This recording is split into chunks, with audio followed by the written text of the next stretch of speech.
सभी भक्तजनों को जय श्री कृष्ण। श्री नारद जी ने आगे कहा, भाई उस नगर में उसकी स्वामिनी के फंदे में पड़कर उसके साथ विहार करते करते तुम भी अपने स्वरूप को भूल गए और उसी के संग से तुम्हारी यह दुर्दशा हुई है।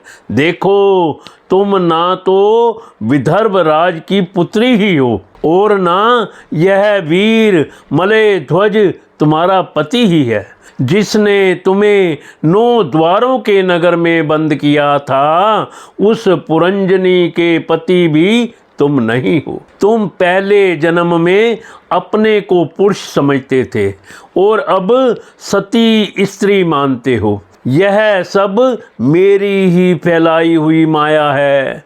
वास्तव में तुम ना पुरुष हो और ना स्त्री, हम दोनों तो हंस हैं। हमारा जो वास्तविक स्वरूप है उसका अनुभव करो मित्र।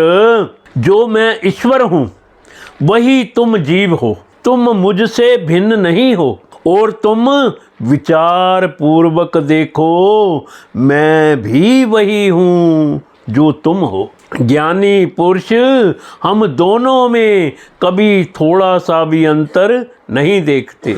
जैसे एक पुरुष अपने शरीर की परछाई को शीशे में और किसी व्यक्ति के नेत्र में भिन्न भिन्न रूप से देखता है, वैसे ही एक ही आत्मा विद्या और अविद्या की उपाधि के भेद से अपने को ईश्वर और जीव के रूप में 2 प्रकार से देख रहा है। इस प्रकार जब हंस ईश्वर ने उसे सावधान किया, तब वह मान सरोवर का हंस जीव अपने स्वरूप में स्थित हो गया और उसे अपने मित्र के विछोह से भूला हुआ आत्मज्ञान फिर प्राप्त हो गया। प्राचीन ब्रही, मैंने तुमसे परोक्ष रूप से यह आत्मज्ञान का दिग्दर्शन कराया है, क्योंकि जगत कर्ता जगदीश्वर को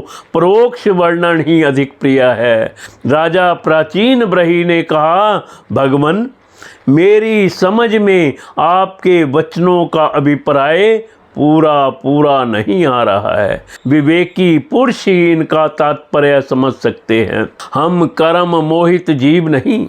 श्री नारद जी ने कहा, राजन, पुरंजन नगर का निर्माता जीव है, जो अपने लिए 1, 2, 3, 4 अथवा बहुत पैरों वाला या बिना पैरों का शरीर रूप पुर तैयार कर लेता है। उस जीव का सखा जो अविज्ञात नाम से कहा गया है, वह ईश्वर है।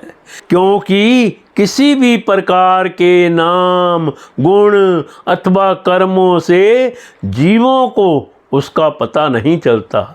जीव ने जब सुख दुख रूप सभी प्राकृत विषयों को भोगने की इच्छा की, तब उसने दूसरे शरीरों की अपेक्षा 9 द्वार, 2 हाथ और 2 पैरों वाला मानव देह ही पसंद किया। बुद्धि अथवा अविद्या को ही तुम पुरंजनी नाम की स्त्री जानो। इसी के कारण देह और इंद्रिय आदि में मैं मेरेपन का भाव उत्पन्न होता है और पुरुष इसी का आश्रय लेकर शरीर में इंद्रियों द्वारा विषयों को भोगता है। 10 इंद्रियां ही उसके मित्र हैं, जिनसे कि सब प्रकार के ज्ञान और कर्म होते हैं। इंद्रियों की वृत्तियां ही उसकी सखियां और प्राण, अपान, व्यान, उदान समान रूप 5 वृत्तियों वाला प्राण वायु ही नगर की रक्षा करने वाला 5 फन का सर्प है। दोनों प्रकार की इंद्रियों के नायक मन को ही 11वां महाबली योद्धा जानना चाहिए। शब्द आदि 5 विषय ही पांचाल देश है, जिसके बीच में वह 9 द्वारों वाला नगर बसा हुआ है। उस नगर में जो एक एक स्थान पर 2-2 द्वार बताए गए थे, वे 2 नेत्र गोलक, 2 नासा छिद्र और 2 कर्ण छिद्र हैं। इनके साथ मुख, लिंग और गुदा, ये 3 और मिलाकर कुल 9 द्वार हैं।